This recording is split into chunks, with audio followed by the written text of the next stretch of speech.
So this section is about another conic section called a hyperbola. And hyperbolas, remember in ellipses, we were talking about the distance, the sum of the distance is always a constant. In other words, if we add them together, like from the two foci, if we add the distances together, it's always a constant. In a hyperbola, the distances from the foci, if you subtract them, they're a constant. So the difference is always a constant. And it's very interesting. Everything you know about ellipses, the idea of like there are foci, that you can draw this kind of box around the extremes where the center is, the offset in the x direction, the offset in the y direction, all the same. But here's what happens with hyperbolas. Instead of adding, let's subtract. And notice what happens is basically that ellipse gets turned inside out, right? Like this center, like that's the ellipse right there. The center of this ellipse gets torn out and turned out this way. And then this whole thing just gets turned out inside out in that x direction. But notice if we had subtracted the y instead of the x, I'm sorry, we subtract the x instead of the y. Now it gets all torn inside out in the opposite direction.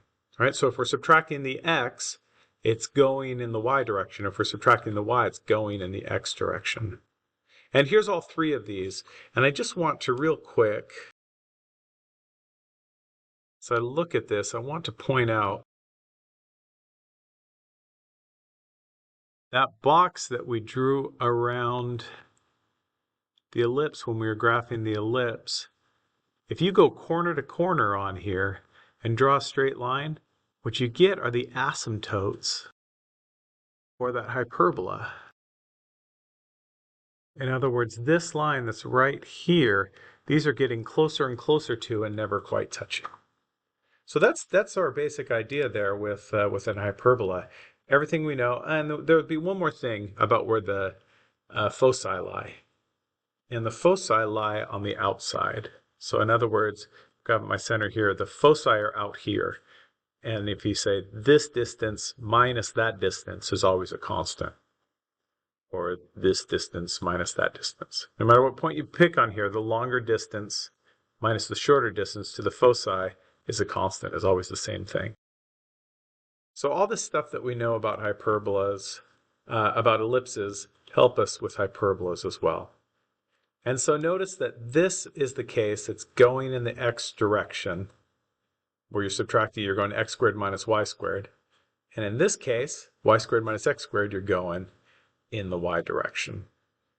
And notice we've still got those same distances. Our center's at hk, right? We're offset by what's underneath the x in the x direction. And then you're offset by underneath the y in the y direction.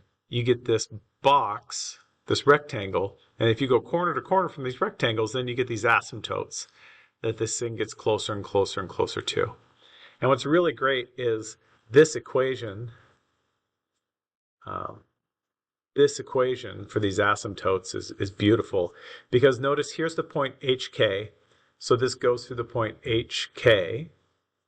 And then this goes over, let's see, what's under x here? A. And up b.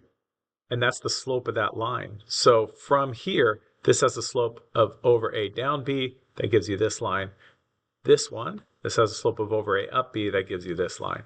So those, the equations of those asymptotes are pretty straightforward to find. All right, so let's sketch some. So how about this one? Y squared minus x squared. And we've got that. So our center's at 0, 0. So let's put it here. I'm offset in the y direction by 8. So 1, 2, 3, 4, 5, 6, 7, 8. Ooh! Way up here. And 1, 2, 3, 4, 5, 6, 7, 8. Way down here. So 0, negative 8. 0, 8. This is 6 squared. So 6 in this direction. 1, 2, 3, 4, 6. 6, 0. Back 6 from here. I'm going to make my box. Now, had this been plus, it'd be an ellipse. It would close up. But since it's minus, it's a hyperbola. And I know that if I go corner to corner on this rectangle, that part right there, those are my asymptotes for it. And since it's y squared minus x squared, it's going to go in the y direction. So let me move some of this out of the way. So I know it goes this direction, and it goes this direction. And now the last piece is, where do those foci lie? Now this shape will wrap around the foci. So they're going to be out here and out here. Now, if you remember, rewrite this. With ellipses, we have AB, and that distance to the vertex is, that distance to the foci is C. We combine these, but we use the opposite operator. So we're still going to combine 64 and 36, but since this is minus, we're going to do them with addition, and that's equal to C squared. And this gives us 100 is C squared, so C's 10. So the distance from the center to the focus is 10. So if this is 8, it's out here at 0, 10. And this is -8. It's down here at 0, -10. Last piece, what's my equation for these? Well, first off, it goes through 0, 0. So it's going to be y equals x minus 0 plus 0, so x. And then my slope is b over a. And so notice it goes over 6, up 8. So I could say 4/3, that's one of them, and the other one is -4/3. There's my asymptote lines. And again, like rise over run, right? Over 6, up 8, that reduces to 4/3. Okay, let's do this. Let's do this next one. X squared, look, everything's the same here, except it's x squared minus y squared the other way. So this one, all of this is going to be the same, but it's going to go this way and this way. And my foci are going to be out here. It's still still 10, right? But 6, 7, 8, 9, 10. So now one of my foci will be here at 10, 0. My other will be back here at -10, 0. All right, let's take a look at another one. Y minus 4, x, y plus 4, x. So my center is at 3, -4. Let's put that here. My offset in the x direction is 8, since that's 8 squared. So puts this at 11, 4. Back 8, 1, 2, 3. Oops, this should be -4. So I just added 8 and subtracted 8. All right, and then in the y direction, it's 10. So that should be up here at 3, -3. Add 10 to -4 is 6. Subtract 10, -14. So I know my asymptotes go corner to corner, which will push it through that center. So my equations for those lines are y equals x minus the x part of the point, and then -4, and then times the slope. And I know that this goes over 8, up 10. So it would be 5/4, right? 10 over 8. And it would also be the version of that with the negative slope. Y equals -5/4, and then the rest of it, x minus 3 minus 4. That's the equation of these asymptotes. B over A, x minus h plus k, or that's h, that's k. And then, it's y squared minus x squared. So it's going in the y direction, so it should go this way, nested in here, and this way, nested down here. And then last piece is, where can I get those foci at, and it's B and A combined, opposite operator, and that equals c squared. So that's 164 equals c squared. So c is a square root of 164. If you really want to write that as 2 root 41, you can. I'm okay if you leave it as square root of 164. That's the distance from the center to the foci. That's about 12 point something. So we'd put about where we think that it would be, and then we can say the x part didn't change of the center, but the y part had this added to it. So it would be -4 plus the square root of 164. And then this one down here would be, again, the x part didn't change, but the y part had that subtracted from it. Hoo-wee! And there's all of our pieces. All right, a couple more examples here. We know that the vertices are here and here. And we know the foci are there and there. So we know some stuff.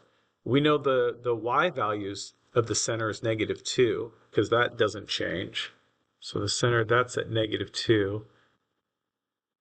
We know the x value will be halfway between 0 and 6, which is 3.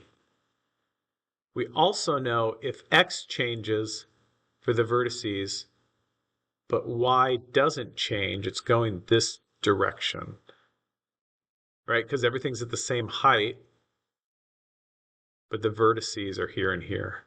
So if it's going that direction, it's x squared minus y squared. So here's what we know so far. X minus 3 squared over something plus y plus 2 squared over something. Oh, no, minus equals 1. Well, if this is the center and that distance is 3, the offset in the x direction is 3, so that's a 9. Let's see, 3 to 8 and 3 to -2, that's a distance of 5, so we know that c equals 5. So we can use that to get this value, because we know we have 9 something squared, 5 squared is 25, something squared, I'll just call it a, minus 9 equals 5 squared. So add 9 to both sides, 34 actually. So a squared is 34. So that must be a 34 into there. There we go. Okay, and last example, just like with the ellipses, if it comes in a form like this and we want to get it into a graphing form, we're going to have to complete the square a little bit.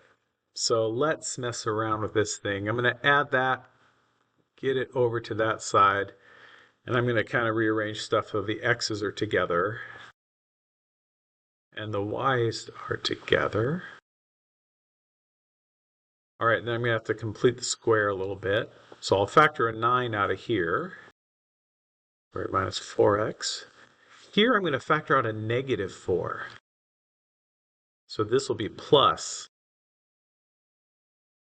All right, I'll complete the square. Half of -4 is -2 squared. That is 4. But that's really worth 36, so I need to add 36 over here.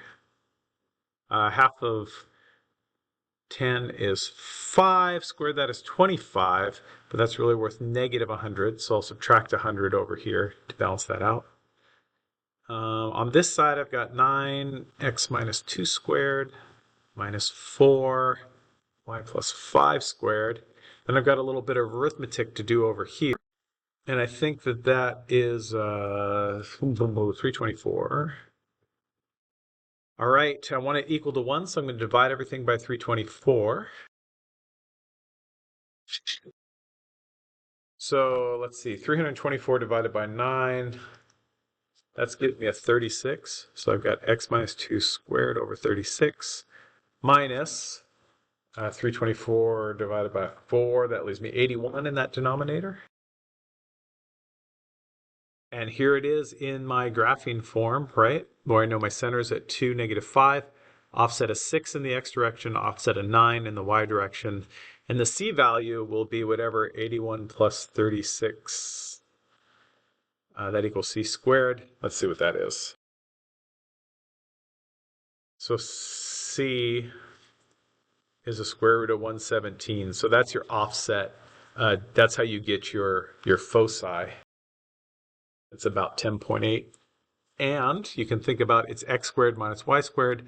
So this should be going in the x direction. So that'll be added to those x values to find those foci. All right. Hey, inside out ellipses. That's all you're doing here. Message me with any questions.